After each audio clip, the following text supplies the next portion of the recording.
Sending remote commands to the receiver is an alternative way to program the receiver's memory channels.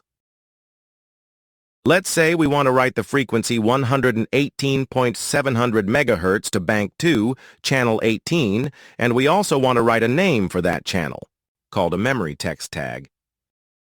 The memory text tag is limited to 12 characters, including any spaces. We know the full name of the frequency is quite long. London Heathrow Tower, Northern Runway 09L27R. Therefore, we'll name it TWR09L27R.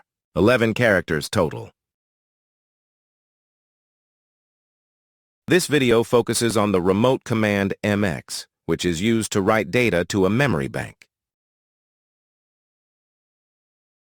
There are other parameters that have to be set with the MX command, and they cannot be disregarded. For example, the receive mode, i.e., AM or FM. We'll go through the full list next. Don't worry, you won't need to set them all.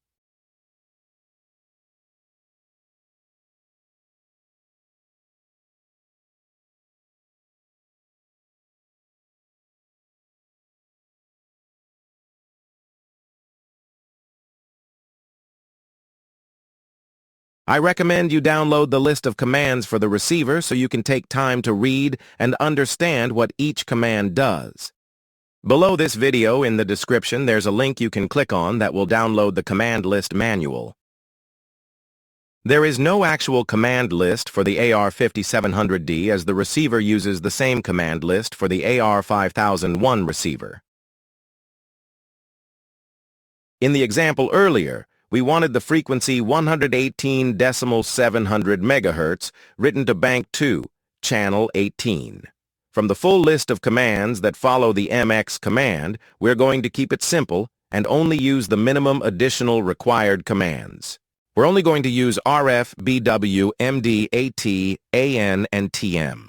The MX command to be sent to the receiver will look like this. Next, we'll break down each of the additional commands and what they do.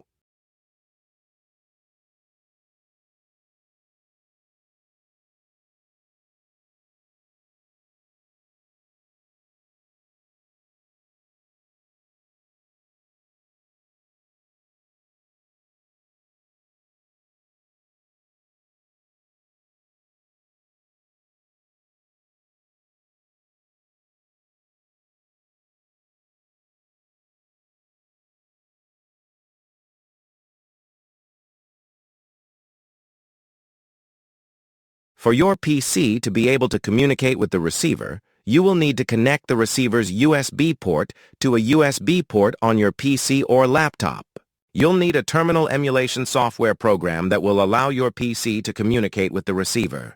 You can use any terminal program of your choice. As a way of a suggestion, you can use HyperTerminal. It is what you'll see being used later in this video.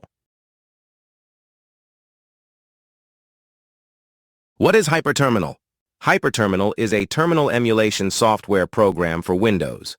It was originally developed as a light version of the HyperAccess program and was licensed by Microsoft to include with Windows 95 up through Windows XP.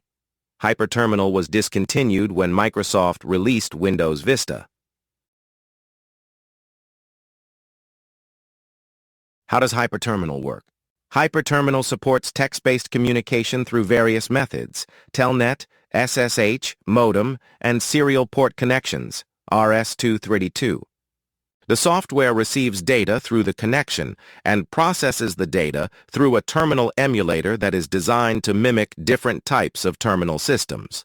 The terminal emulator processes control codes and decides where and how that data is displayed on the terminal screen, and also allows control codes to be sent back to the system as needed. If you don't have HyperTerminal, you can download it for free from the link provided below this video in the description. The link below this video in the description will download the same HyperTerminal software that was installed on earlier versions of Microsoft Windows. It will run just fine on later versions of Windows, such as Windows 10 or Windows 11.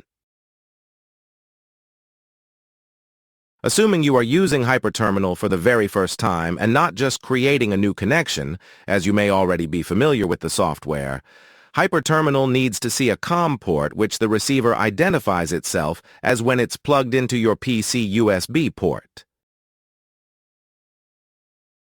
When the receiver is plugged into a USB port on your PC, it will be assigned a COM number. Here, you'll see the receiver has been assigned to COM3.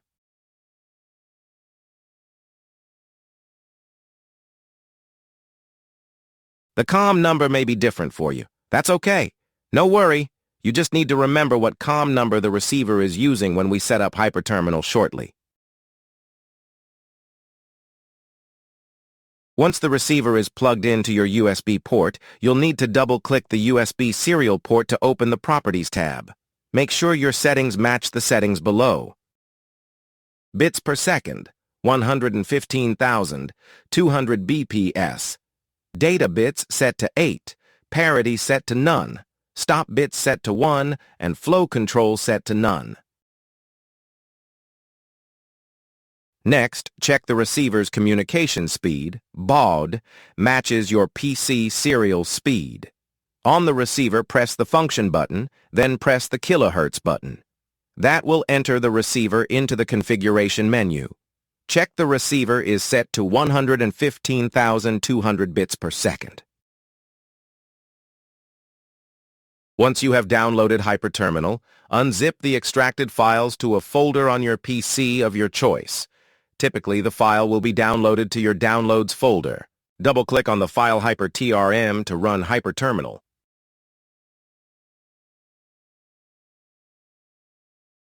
If you haven't used HyperTerminal before, it's likely you'll be prompted to complete this screen.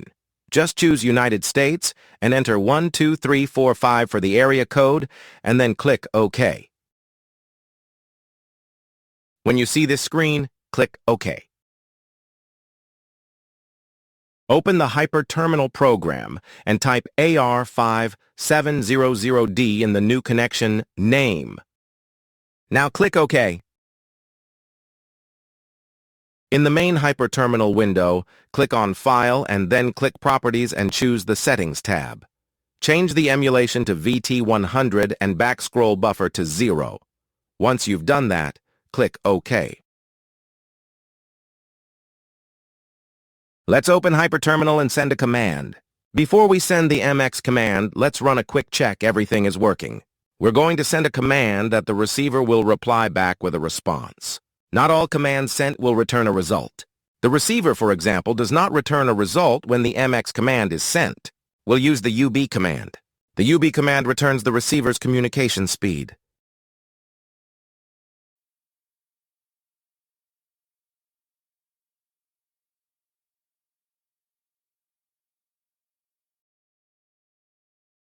Sending the command UB, the receiver gave a reply. It replied with UB0. The number after UB tells us what communication speed the receiver is set at. As it was 0, we know the receiver is set at 115,200 bits per second. Okay, let's type this MX command into HyperTerminal and send it to the receiver. As a way of a reminder, the MX command we've written will write the following data to the receiver's memory bank, which will be Bank 2 Memory Channel 18 and all of the other required parameters.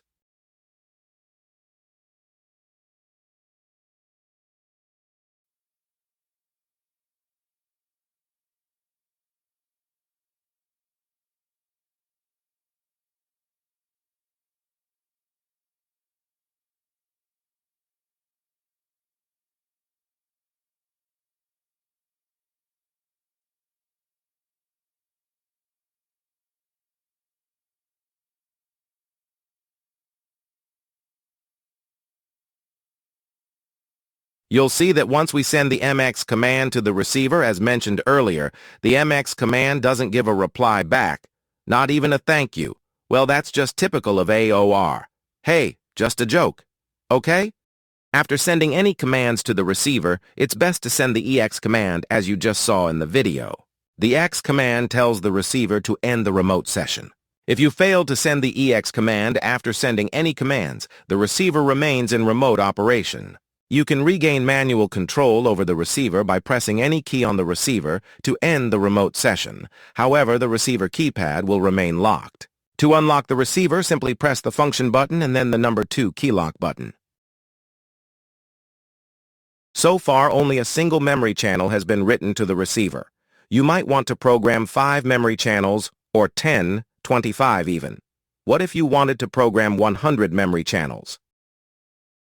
You could write each memory channel one by one, but that would take a long time. The next part of this video looks at how you can use Microsoft Excel to create multiple lines of commands that can be then sent to the receiver, writing an entire memory bank in one go. Let's take a look at how Excel can do all the work. This will be a one-time setup you can use over and over again to write a single memory channel, or as many memory channels as you want, even the entire 2,000 memory channels, all programmed into the receiver in seconds. Okay, open the Excel program, and you should see Excel, open a blank spreadsheet. In this example, we're going to set up Excel for ease of future use of programming memory channels. Let's rename Sheet 1 to Bank 00. To do that, place the mouse pointer over the word Sheet 1. Double-click to highlight and type Bank 00. For each of the receiver's memory banks, you can create tabs and name them accordingly, such as Bank 01, 02, 03, 04, 05, and so on. Are you ready to do this? Okay, this is what we're going to do. Click on column A to highlight the column, then click on Format Cells. Then choose Text. Next, in cell A1, type 4 zeros. Then, using the mouse, drag cell A1 down until you get to cell A25. Now column A from cell A1 to cell 25 will be numbered from 0000 to 0024.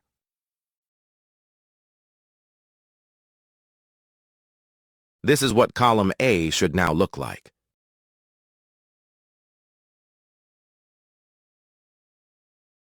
What we're going to enter into column B are your frequencies. In this example, I've made up random entries which are in numerical order, starting with the lowest frequency first at the top.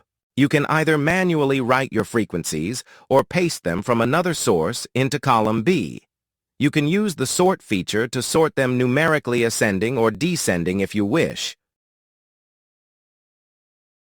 In column C, type BW4, and exactly like how you created column A, do that for column C.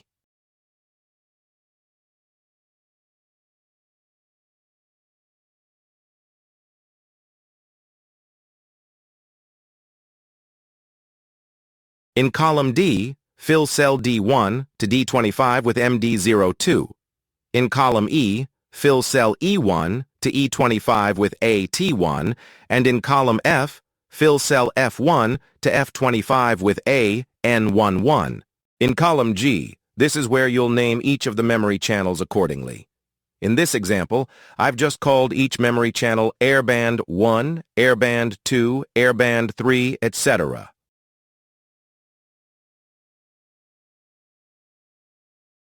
We're now going to create a formula that will write into a cell, and we'll use the ampersand symbol. What does the ampersand symbol do in Excel? The ampersand symbol in Excel is typically used to combine multiple values into a single, continuous text value. This operation is also known as string concatenation. Simply put, the ampersand symbol helps users join text, or other values, from different cells together in another designated cell. In column I, we're going to write a formula using the ampersand to join the entries of other cells to create an entry which will actually be our full MX command.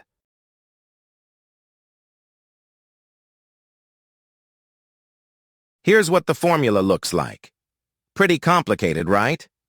Well, you only have to write it once, and it will easily write the MX command you can send to program the receiver.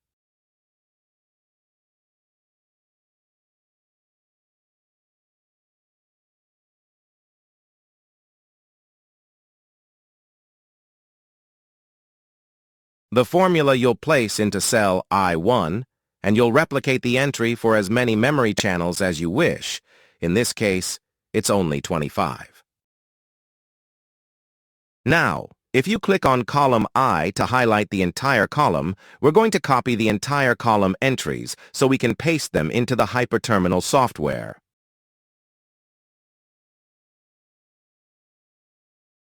We can now paste all of the memory channels into HyperTerminal, which will write them all to the receiver's memory channels in just a few seconds. Well, all our hard work has paid off. The final moment has arrived. We can now paste all of the memory channels into HyperTerminal and program the receiver in just a few seconds. Just take a look at all the memory channels being programmed.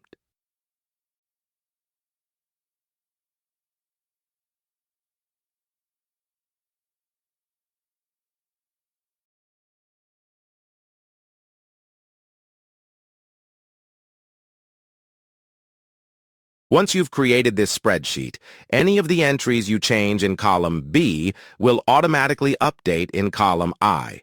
You can then copy that column and paste it into HyperTerminal to program your receiver.